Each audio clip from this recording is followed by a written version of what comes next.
Well, hello everyone, and welcome not only to the On the Offense podcast, but welcome to the 10th episode of On the Offense. We have made it to double digits. I am John Clendenning. I am your co-host, along with my co-host. Hey, I'm Jeff Baum, and I'm happy to be here today on suite number 10. I'm not sure why 10 is so sweet, but we love those big round numbers. We've made it this far, so stick with us and we'll make it worth your while. Exactly. We are recording this on, and are you ready for this? National Burrito Day. National Burrito. So, Jeff, let me be the first to wish you, because I'm sure a lot of other people are going to rush to do this, Oh, yeah, to absolutely. wish you a happy National Burrito Day. For those of you who are regular listeners to this esteemed broadcast, you know that I like to have props. So my prop for today is not a burrito, but it is a tortilla. Okay. It is a I, tortilla. I've got those two. It is a tortilla. And I would like to just announce the fact that I once stood in the rain outside of the Today Show window. I was paid to do this. Otherwise, I would like to think I wouldn't have done it. For National Tortilla Day, I had a straw hat on my head, upon which laid 275 tortillas. Okay. Now, that can be a little heavy until they get wet. And then Oh, this thing was sinking and sinking and sinking into my head. In the meantime, I got on live television with Katie Couric, who came outside to see what was happening with this poor young lad with these soggy tortillas on his head. And she actually interviewed me. And I got a great picture from a colleague of mine who was with me. And to this day, and I've seen the picture, to this day, I continue to chase it down because it needs to be framed on my wall. It's lost. I continue to look for it. I will continue to do so like a long lost love for the rest of my days. The picture of me and Katie Couric outside of the Today Show window with 275 damp tortillas on my head. So I think no better story to tell on than that on National Burrito Day. Are you going to have a burrito today to celebrate? I'm thinking about it. I do have flour tortillas behind me. I've got some refried beans. I got some cheese, no meat to put in it, but I could have a vegetarian You burrito. have a vegetarian burrito. After National Burrito Day, we should now move to offering our congratulations to the newly crowned national champions in basketball. Except for one little minor fact, which is that we are recording this 2 days before the Cool. final. And so we don't know who the champion is. So what we're going to do now is we're going to make our calls for who's going to win it all on next Monday night. When this comes out, probably maybe the day after that, we'll either look really smart or really not smart. So I'll start. I mean, for me, it's all about Duke. I think they're going to win going away. They play Houston on Saturday. If you think about it, Final Four is in San Antonio, University of Houston, and they've got a kind of sort of home court advantage. Be real easy for their fans to travel to San Antonio, but I don't think that's going to bother Duke much. I think they'll beat them. I have no idea who's going to win between what is it, Florida and Auburn, uh, No. but I think it's Duke all day long. Cooper Flag is a man among boys on the court. What are your thoughts, Jeff? Hmm. I'm kind of split. I'll tell you why. Um, I think we were talking earlier about family. I've got family in Chapel Hill, very adjacent to Duke, which is in Durham.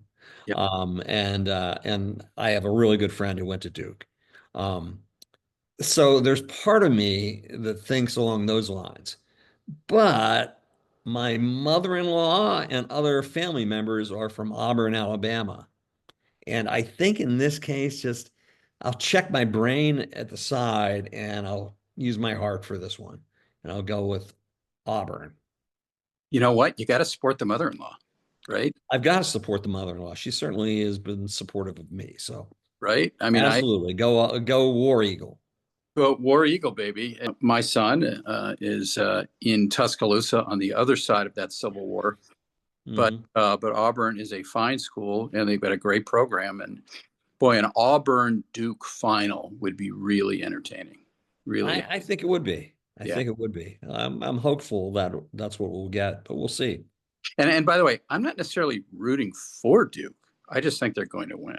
Right. I don't really care who wins. Yeah, I truly don't have a dog in the hunt, but I think if I had to choose, just from the heart, not from the mind, so that means I'm at a disadvantage. I would go with Auburn. Let's move into the topic at hand here, which is, and just to get us going, Jeff published a great article on LinkedIn earlier this week and on Facebook too, I believe. And Hmm. I recommend it for really good reading to anyone who is concerned about where we stand in the current climate of this country. The setting was a Texas Rangers baseball game. We are now into baseball season. We're going to talk about our World Series picks at the end here and the near perfection of the environment that you were in that day, and then kind of comparing that to where we are now. But why don't you describe this article as a way to kind of get us going into this discussion? Yeah, yeah, and you know what, John, the National Burrito thing isn't a bad segue into this because one of the new items at the ballpark this year is the burrito boomstick, Well, which is a really, foot and a half long burrito that 2 to 3 people could probably eat at the Rangers, at the Rangers ballpark. wow, So, that's quite a thought, quite a sight. that is a But anyway, Texas burrito. that is a burrito. Now, unfortunately, I guess fortunately, if you're a fan, there's a roof on the stadium now. But I'm going to harken back to the old Ranger Stadium, which I don't think of as old. It was really a great stadium. It was.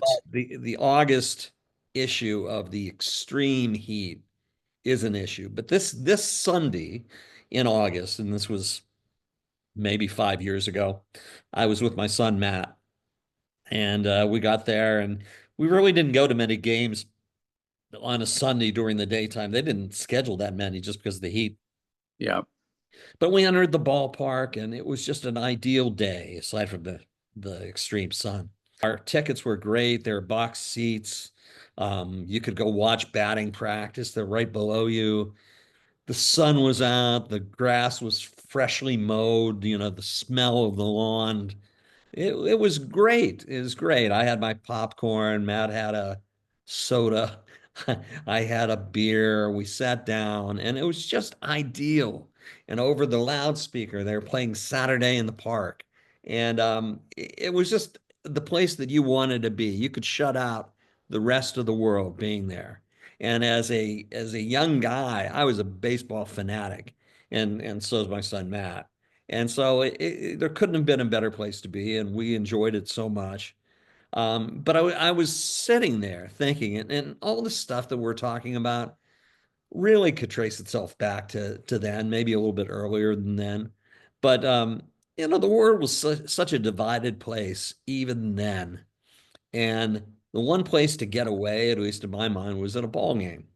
But I couldn't help but think, we're trying to separate ourselves from this world where everything's far left and far right and just kind of get back to the middle.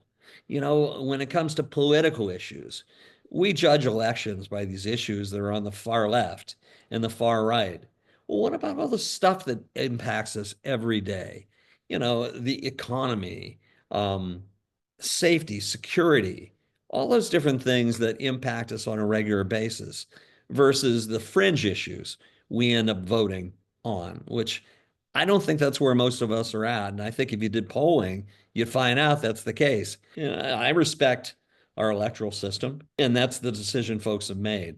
But I really think as a society, both in general and politically, we'd be better served if we operated in the middle. I can remember a Thanksgiving meal we had a few years ago where my brother-in-law and his wife were there, and their views were very conservative, at odds with my wife and me and my kids. And we ended up having like a debate at the Uh, table where everybody got up and left except for Ori's brother and I. oh God. And we went back and forth. Food fight? And we didn't have a food fight. I didn't really want to mess up my mother-in-law's house, but you think about that. That's crazy. That's crazy. And so that when I was writing this piece, and if you read it, it does get a little bit political. I couldn't help it, um, but I think on the larger scale, just talking about how do we move from the extremes into this area? We operate in black and white. How do we get gray again? Can we get gray again? Gray's not my favorite color, but in terms of our dialogue as people, as news consumers, how do we pull ourselves together? The article was very well written, number one, but number two, I just loved the premise when you first brought up the idea to me, and I think it's the kind of thing that people need to hear. So the question I would pose then is, how can we as marketers and communicators overcome these challenges, overcome the challenges of this polarized society in which we live? How can we, I think you said something about consuming content, right? Mm-hmm. And so the way I think about it is how can marketers and communicators, I suppose both for our own sake, but also for the sake of the organizations that we represent, what are some things we can do in terms of the way we, yes, consume content and the way we create content to somehow bring a sense of the middle back, right? Because it is lost, right? So here are some suggestions in terms of, I'll start with consuming content. News articles. When you consume media, whenever one of my kids says, well, did you see this article? First thing I always say is, what's the source? What was the source? Right. Right. Right. Essentially, what I'm asking them is, to what extent is the source legit? Let's just say it's legit. Okay, fine. And there are varying degrees of what's legitimate. It doesn't have to be so-called legacy mainstream media to be legitimate at all. Right. The patterns of consumption, the ways that people are consuming media has drastically changed, right? Oh, yeah. Yeah. Influencers and websites that weren't around 5 years ago, I mean, they have growing influence. So the point here is not to say, well, you either need to read the Wall Street Journal or nothing, right? That's not what I'm saying. Right. Right. I'm saying, is the source legitimate? And if it is, does it have a bias to it, right? As Right. left or right or whatever, right? Many news sources are, yes, news sources, but they are biased news sources, right? Mm-hmm. So Mm-hmm. I think the first thing is you just have to be aware of that. You have to be aware of the idea that you are consuming inherently biased content that is designed to get you to think or continue to think a certain way. And Mm-hmm. hey, you may think about that and decide, well, that's okay, fine. That's the kind of content I want. That's okay. At least you're aware of it, right? Because Right. a lot of people consume this content and they think, they don't even realize that it's inherently biased and it's leading them in a certain direction. At least understand it. If you understand it and still believe in it, okay, fine. I mean, it is what it is at that point, right? And then you get into, is legacy media dead? Right. Now, here's one we could go on and on about all day. Oh, it's a huge Right. topic. Here we are in our 10th episode, right? We talk about sports all day, right? Legacy media, I could talk about that all day, and I know you can too. So, is it dead? The answer for me is no. No. Period. Full stop.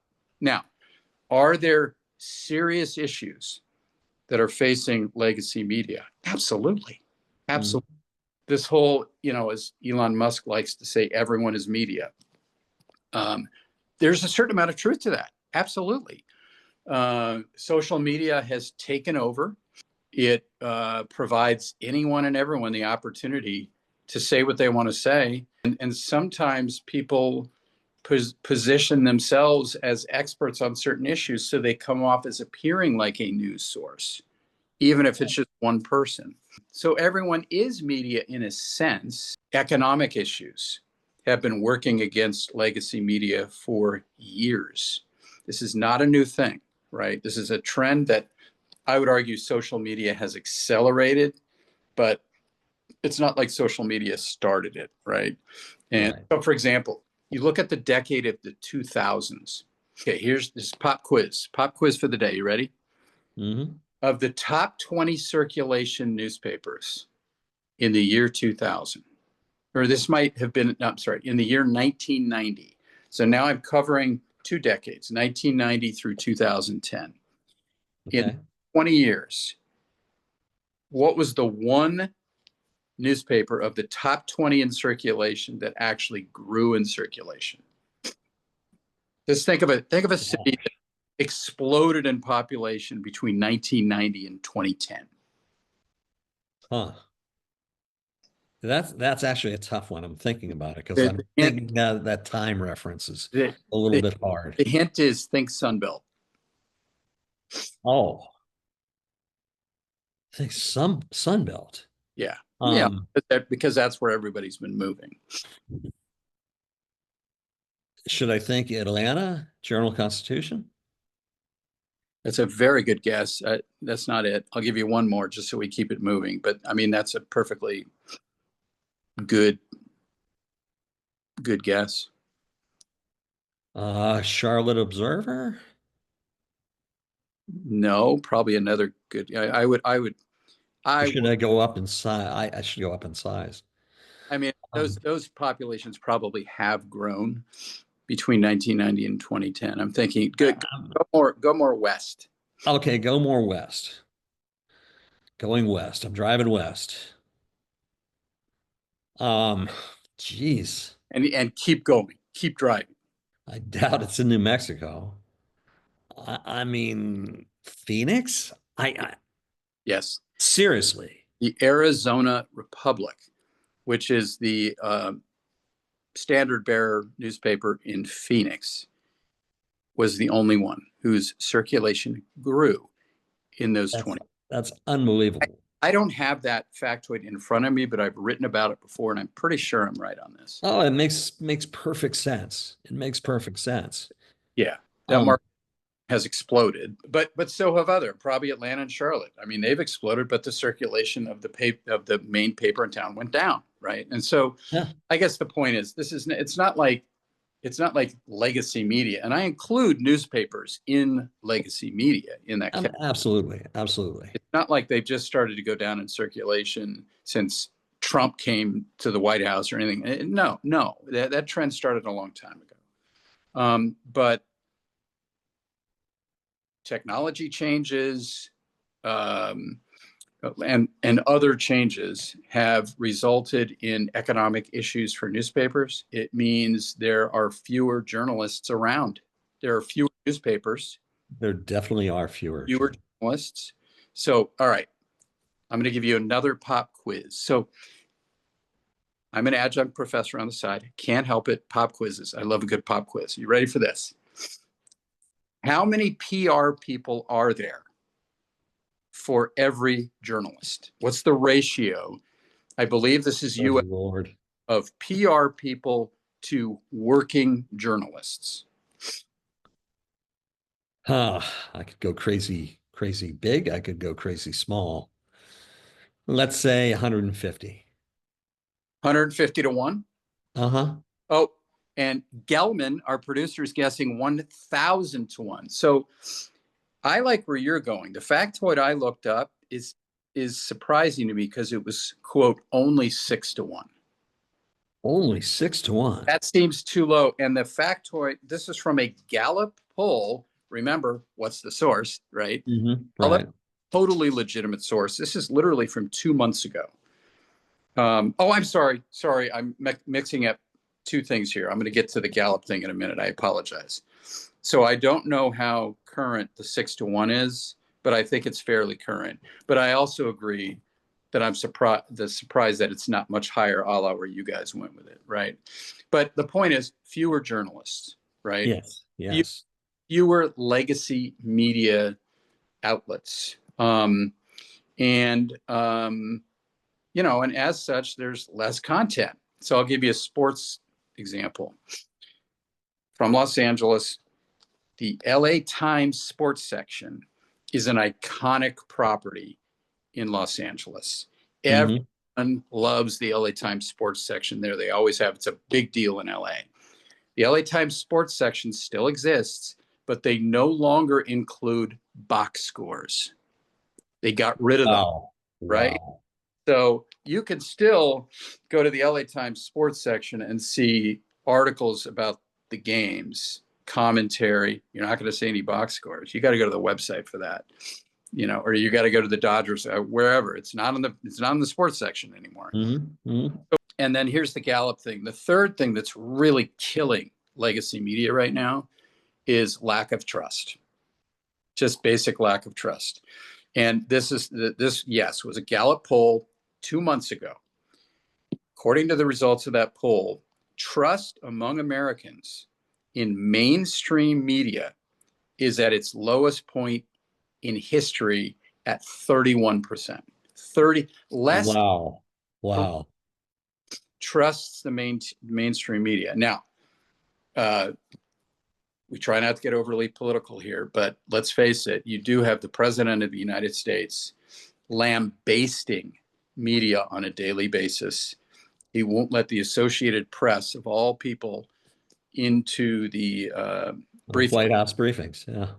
I do believe that there is a direct effect that trust has gone down in great part because of not just him, but he and other people giving the media a hard time. And it's a tough time to be a journalist. It's a tough time to be a legacy journalist. And so things, now, if you're legacy media, what's the other reason people don't like you these days? Okay. This is my opinion, right? Okay, go with it. And this goes to your point because they're in the middle. Right. Right. They're the ones more than anybody else who are in the middle. Now, are they always in the middle? No, Maybe not. but most of the time Yeah. My conservative friends will say, well, the media is liberal. is biased. Yeah. Right. Now, I used to be a working journalist. That's how I started my career. And I accept the premise that most working journalists, liberal is such a gaslighting word, but let's just say left of center. I accept that. I also I believed it then and I believe it now, that most working journalists, despite that, do their best to be fair and objective. I'm not talking about editorial content, commentary on broadcast. I'm talking about basic news, right? They do try their best to be fair and objective. And guess what happens when you're now being fed the stuff that you want to see, that, the stuff, whether it's right or left, you now have access now, mainly through social, to information that is biased according to what you want to see. Mm-hmm. So stuff in the middle doesn't necessarily adhere to you because it shows both sides. You see what I'm saying? Right. Kind of like the ref in a football game. When the ref is doing a good job and both teams dislike him or her, it probably means that's a good thing. Probably means they did a good job. Right. Right. So in other words, unless something is giving you whatever you want in your echo chamber, it's bad. Mm-hmm. Right. So all of these things have kind of piled up. Yes. That journalists I agree with that.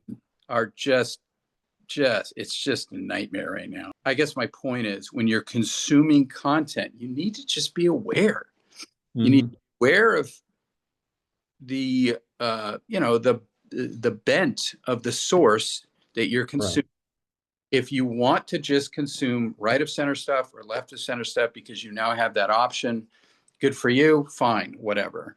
But at least be aware of it. And I would just say, try to be open to content that doesn't exactly line up with what you believe, because that doesn't mean if Yeah. you're over here, you need to all of a sudden adopt media way over here. Try on some legacy media content for size, because it does see both sides. And the more of us that do that, and I understand that I'm preaching now, the more of us that do that, maybe more of us do start to see the other side of things a little bit and start to move back to the middle, which is the point of your article.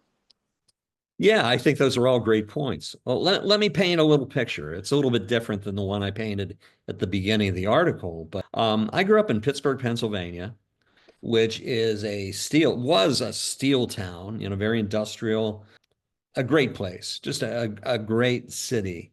A great tip. And when I was a kid, we had the Pittsburgh Press, which was an afternoon paper. Mm, We had the Pittsburgh Post-Gazette, which was a morning paper. yeah. You'd have beat reporters, and they still have beat reporters based on where you live and what industry you operate in. But there was a guy at the Pittsburgh Press who would cover industrial stuff. There was a guy who would cover political stuff. There was, what have you, science, lifestyle. There were deadlines. Every day the deadline for the press or the written press stuff that came out on a printing press was 5 p.m. And if you wanted to get something in the paper, you wanted to make sure something didn't get in the paper, that was your goal line. You saw 5 p.m. Weekends, the end of the day on Friday was a goalpost. Today, that's entirely different. Look at what the internet has done to the world. Every news source, 24 by 7 by 365. If you're a person who does media relations or virtually any profession, you've got a constant source of news. And those deadlines we always said existed don't really anymore. They do if you want to get into the New York Times or great traditional publications like that, or the Washington Post, even the USA Today. But for the most part, news cycles are continuous. They don't have endpoints. And that's a huge adjustment, on the part of PR people, on the part of reporters, on the part of all of us who consume media. And it changes the way news is presented. It's like an ongoing dialogue versus, hey, it happened, we printed it. Hey, Mhm. it happened, we broadcast it. The other thing I'd bring up is credibility of the sources. Oh, You yeah. knew back then that if you got into the Wall Street Journal or New York Times or Financial Times or the Washington Post, those were huge, credible organizations, and they had a great deal of legitimacy and believability. Um, and today, that's not as clear. I mean, there are the wire services, which have always been pretty good. AP, Dow Jones, Reuters. But now there are all these different sources of news, and you don't know who to believe.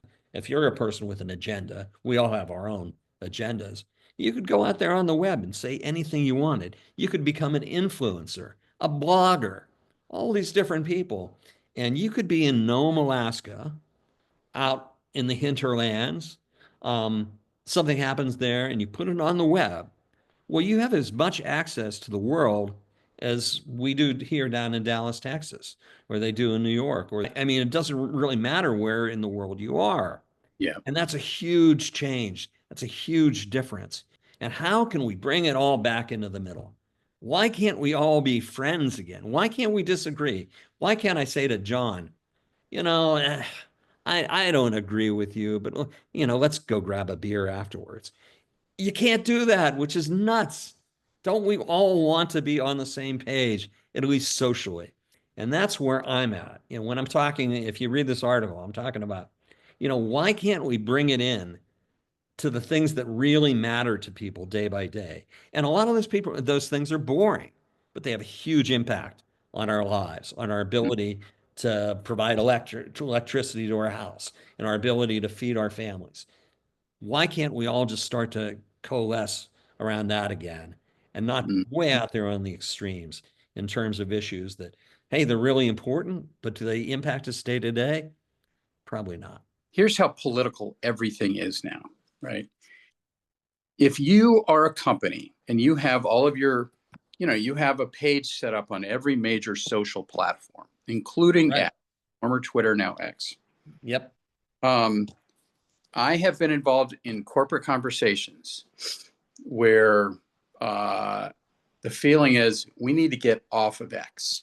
They've gone too far right. We need to get. Right. Here's the problem. It's not really the problem. It just is what it is, right?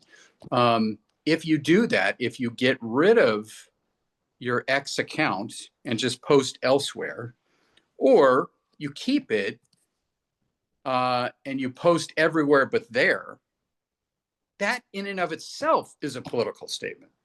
Oh, absolutely. You know what I'm saying? Absolutely. Like you're trying to avoid it because you don't like it. Well, so I mean, everything's a statement now, even if you Everything's didn't statement. post a word on it. Now, the reality is, like X or not, I mean, it is a force. It is a It powerful. is. I wish I had the word. Maybe Gelman, maybe you could look it up here while we're talking. How many users are there on X? The number is enormous. Enormous. You Enormous. cannot. So I would argue that if you, my argument would be, like them or not, Facebook, LinkedIn, Instagram, X, whatever, Threads is the new one. You got to be on all of them. I You say, do. I You do. think you need to be on all of them. A, because they all have audiences. You might not like everyone who's on X, but oh well. I mean, they're an audience, right? Hmm. Why would you want to cut off your message from so many people? And B, the other Oh, reason be just on every one of them is because again, if you leave one out, you're making a statement. you're showing some sort of bias. That is not a consumption of content comment. Now I'm kind of morphing into content creation or Mhm. content distribution, right? They're all Right. for a reason. They all have an audience, and so you've got to leverage all of them. I really agree with that. And I'll bring up one other thing that I don't think we've touched upon is who controls the media. If you go back 30, 40 years, I bet you couldn't name who the publisher was of, major newspapers, who owned major TV stations. But if you go out there now, who owns the Washington Post? Jeff Bezos, the founder of Amazon. Uh, Who? who can Never heard of him. yeah, who's that? Who is that? Um, who owns the Wall Street Journal? Rupert Murdoch. I mean, these are not unbiased people. And you look at the source of the news, and you can see those inherent biases built in. Who runs Fox News? Again, you're in the Murdoch camp. So things have really changed, and I don't know how you control that. Anybody has a right. I mean, we're Americans. We, still have the First Amendment. We have the right of free speech, and anybody could go out there and start a newspaper if you had the capital. Um, so, that's another thing that mixes into the whole environment that was a complete wild card. John, you were about to say something, so I didn't Well, really maybe, want to interrupt you. no, no. I love that the publishing thing. I will say this: a little bit of devil's advocate.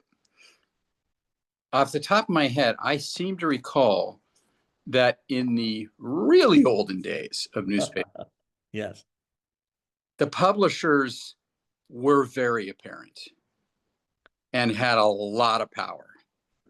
true. The Ben William Bradleys of the first, world. New York Times was viewed as a right? liberal And paper. Yeah, uh, so Washington Post. I would argue that the way that you're describing it now, where the Mhm. publisher is very visible and oftentimes clearly biased, Right. it's almost like Back to the Future. It's like we've gone back to the early days of newspapers when, or media outlets, when the publishers actually did have agendas back then. Over time, that seemed to have evened out a little bit, but now it's gone back to what you're E- describing. Exactly. I don't know, but Exactly. all right, here's another one. Um, Authenticity. So to me, the key, and this is what I'm about to say, is this is something that we would almost always advise our clients to do and to be, is to be authentic. When you are creating and distributing content, the market today expects you to be authentic, to speak and this is especially true for younger consumers, Gen Z and so forth.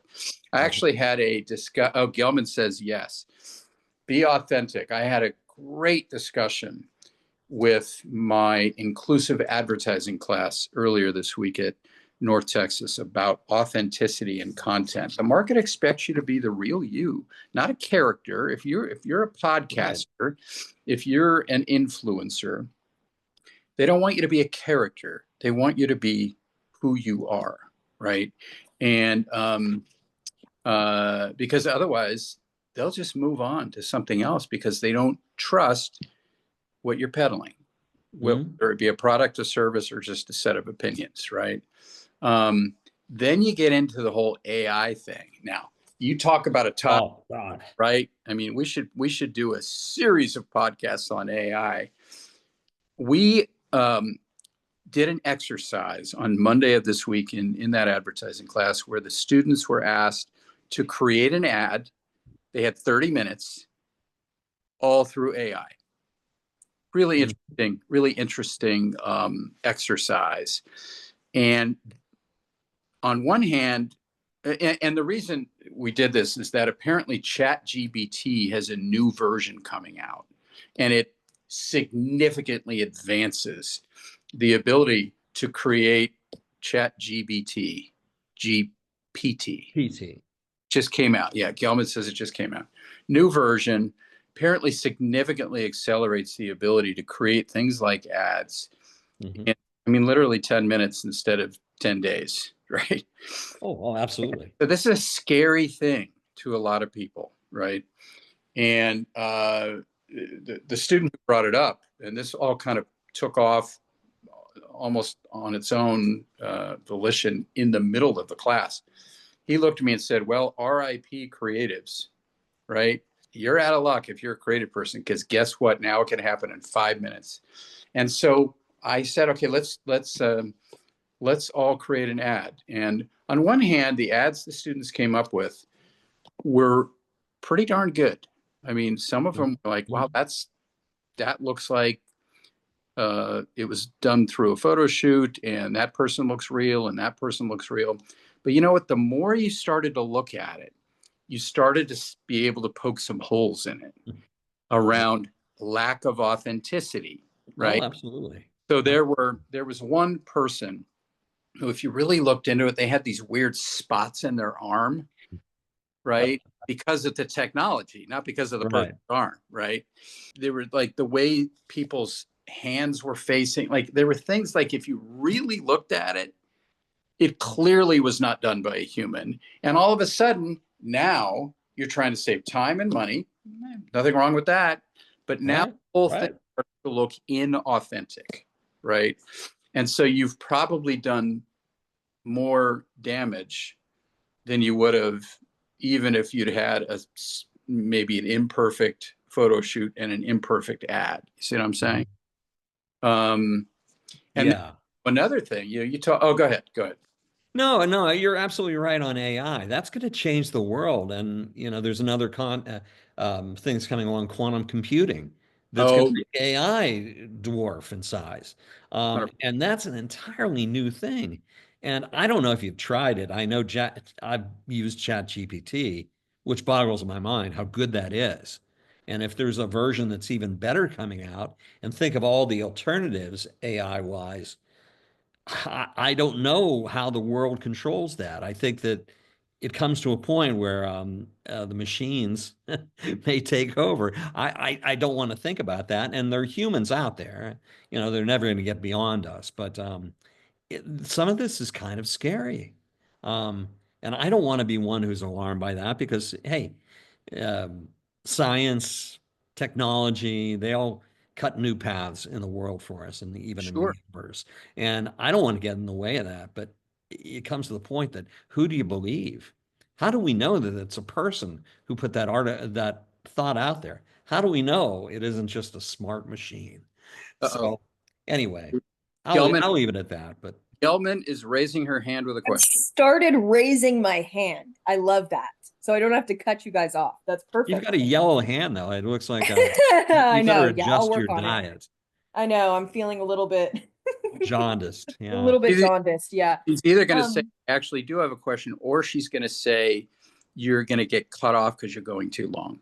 no, I actually have a comment to add here. I think what you said, Daddy, about the details in the ads of the AI creation being off, like Yeah. something just feels wrong, almost like you're not looking at something that is real. Yeah. And I think where a lot of people, I think people who have had the internet as a readily available tool their entire lives. I mean, I would consider myself as part of that. I mean, I remember AOL, I remember dial up, but I've also had that my whole life. Yeah. So, Mhm. my generation of people looks at AI and can see it instantly. Mm, We instantly see all of those details that are wrong. And so, what going forward, I think marketers and communicators need to embrace AI. I put this in the chat, but it provides a great jumping off point.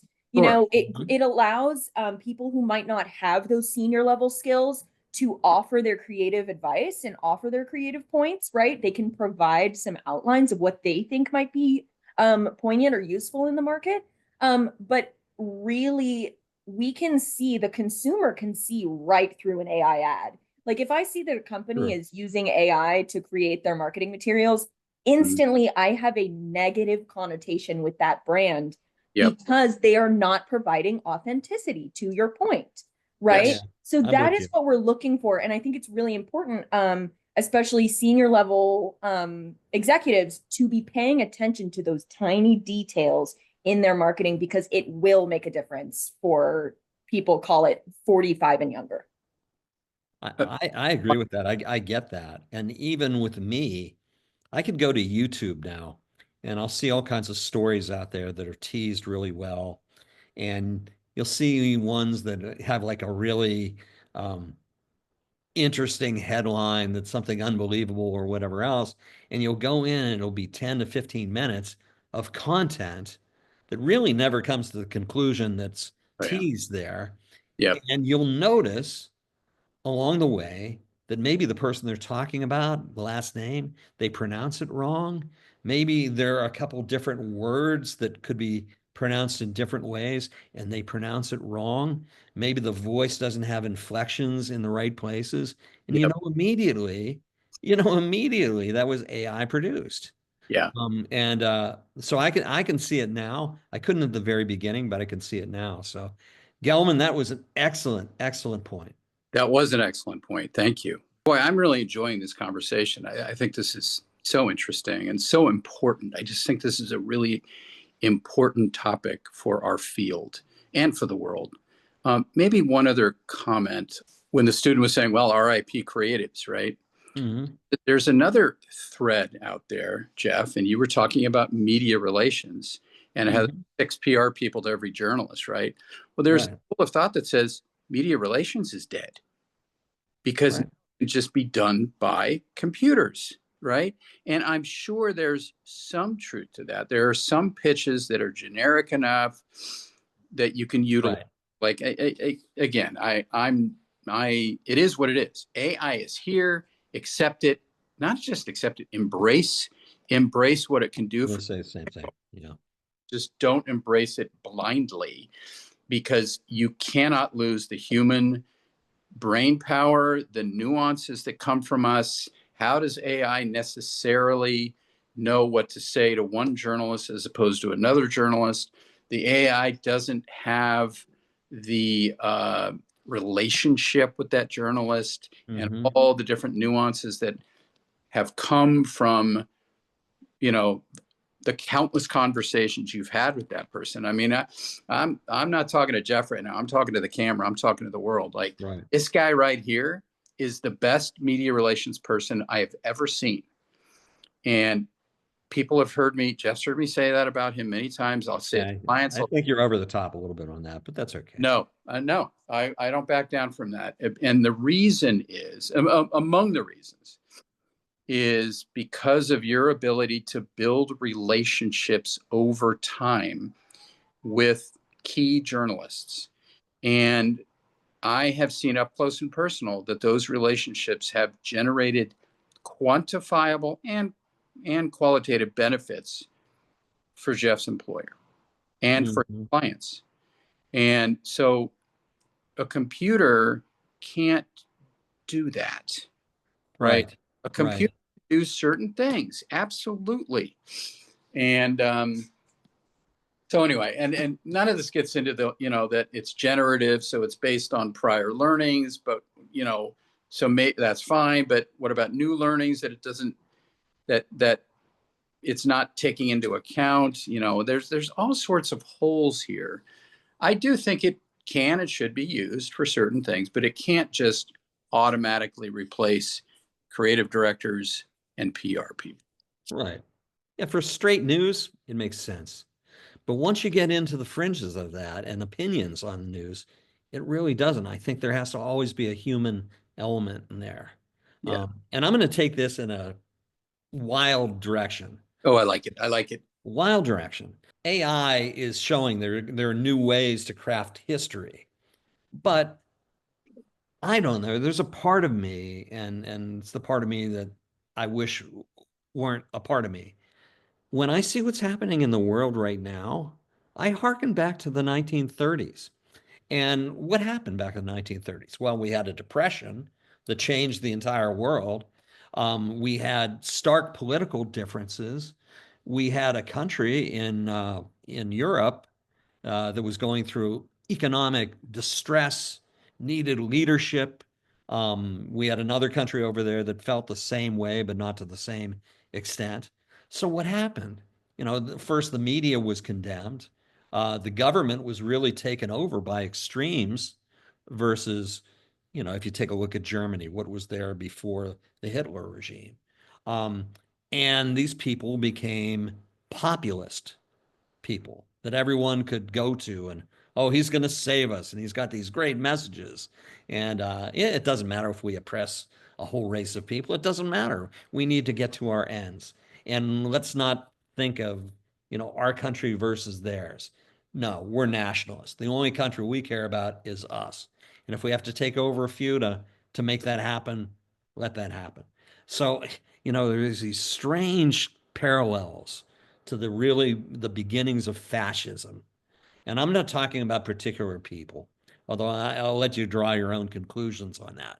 But we have to be careful. We have to make sure the one thing that matters more than all our principles as a country, the principle of free speech, the principle of, hey, everyone can vote, the principle of, freedom of expression. We can't let those things go. And if we do, who are we betraying? Well, we're betraying 250 plus years of history and the fact that we've got the greatest country on earth. And, I see Make America Great Again. Well, I guess my argument there is we're already great. We just have to become better. And if we don't have the trust of our allies, we don't have the trust of our people, that's really something very important that's kind of thrown out there. And I don't know how you can separate politics from journalism, politics from news, politics from people. The only thing I'd add to that is part, not part, but a core part of a free society, of a healthy society, is a free press. Absolutely. And so, yeah, again, be be aware of the content you're consuming. Be aware of the content you're creating and distributing. Do your homework to make sure that you're telling the truth, and that you're reading the truth. And I think we'll all be better off. So with that, why don't we move to conclusion? And we started with the Final Four. So your heart says Auburn, my head says Duke. So while we may have missed our chance to predict the Final Four, we haven't missed our chance to predict the winner of the 2025 World Series. And so because the baseball season has just begun, why don't we pick who we think is going to win the pennant, the two pennants, and the World Series winner? I'll start with you. And you can't Oh. What can I do? You can't say Auburn for the World Series. Well, if they were a professional team. Now, if your mother-in-law has a favorite baseball team, you could pick that. I could do that. And if I had to bleed college into the pros, I'd go with my alma mater, Penn State. But so I grew up in Pittsburgh. I've always been a Steelers fan, but I kind of converted moving down to Dallas area and everything else. But if I have to take a look at let's go to baseball, which is more than fair. I was a Pirates fan growing up, and I slowly transitioned into a Rangers fan. Yeah. And if you do this with not even your heart, if you do it with your head, I really think the Rangers could be a huge surprise team. They're 4-2 right now. They've got a great pitching staff. They've got great hitters who have not shown anything yet. So I think they look really good. And then you go over to the National League side, and how could you say that the Dodgers aren't a generational team? Yeah. With Shohei Ohtani and everything else. So I think you've got these franchises that have built themselves into these juggernauts. Now, the Rangers are not a juggernaut, but they're well coached. I think they get along as a unit, so I think that's really important. If you want to go to the different divisions, I don't feel I'm qualified on some of that stuff. And my heart is always with the Pirates, but they can't do enough to improve to get to where they need to be. But that's what I see next year. I see a World Series this year between the Rangers and the Dodgers, and again going with my heart, definitely not with my head. I picked the Rangers to win it all. Good for you. I think that's that all makes perfect sense. I'm gonna go with my head. If I was going with my heart, I'd say the Angels, who are also 4-2, shockingly. Yeah. Angels are not good. We'll just leave it at that. If I'm going with my head, I'm going to say Dodgers for sure. And I'm either going to go with I'm either going to go with you with the Rangers, or I say watch out for the Cleveland Indians, right? Who've been that's always a compelling, pretty good in years, right? Kind of a little bit under the radar. Thanks in part to the Yankees and others, but I think the Indians could be a factor. So I don't know. I'll go Indians just to be different, but to me, it's kind of like, I'll go back to the beginning. Duke basketball is I just think they're so above anybody else. The Dodgers, part of me says, why are we even playing the season? Like, they spend so superior more money than anybody else. The playing field is not equal. It's actually really annoying. And I just don't see that any other team has a chance. So I think it's all about the Dodgers this year. Yeah, I think if you look at it entirely with your head and not your heart, you'd have a hard time turning away from the Dodgers. All right. Well, good episode. Again, our 10th episode. We hope you're enjoying this give and take that we have on various marketing and communications related topics.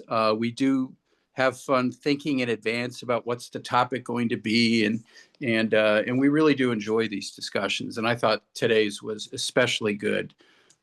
Please follow us on our social platforms. We always post this across all of them, including X, right? We don't leave it. we don't leave anybody out, right? Again, can't be said enough. Happy National Burrito Day, right? That really does look Go great. out, and have a burrito. I'm going to have a bite of the tortilla here. Nice. Not entirely fresh, and we'll leave it at that. Thanks, everybody. Over to you. You don't like the furry green burritos? I like those. Oh, God. No, you know what? It's one of those rare occasions where we were in a dialogue and somehow my emotions got set off, and I've got these juices pumping through me right now that I'm not used to. I love So it. I think that makes a session a good one. I love So I'm gonna sign off by saying, and this will sound schmaltzy, but we love you. And we hope you end up loving us. And it's going to take time because we're both acquired tastes. But as long as we can make you think, we don't care if you agree with us, but if we can make you think and make you say, hey, these guys are pretty smart. They can frame messaging for us or whatever else. I'll make this a little ad for us. That's a good thing. That's a good thing. So anyway, let me close out by saying, I love you. I hope you love me. Do, do, do, do, do, Oh, do. dear. Yeah, The I don't go there. Wheels are off. The wheels are off. So anyway, we will see you soon, and have a great week. We'll see you in a little while. 1, See y'all. 2, 3 strikes.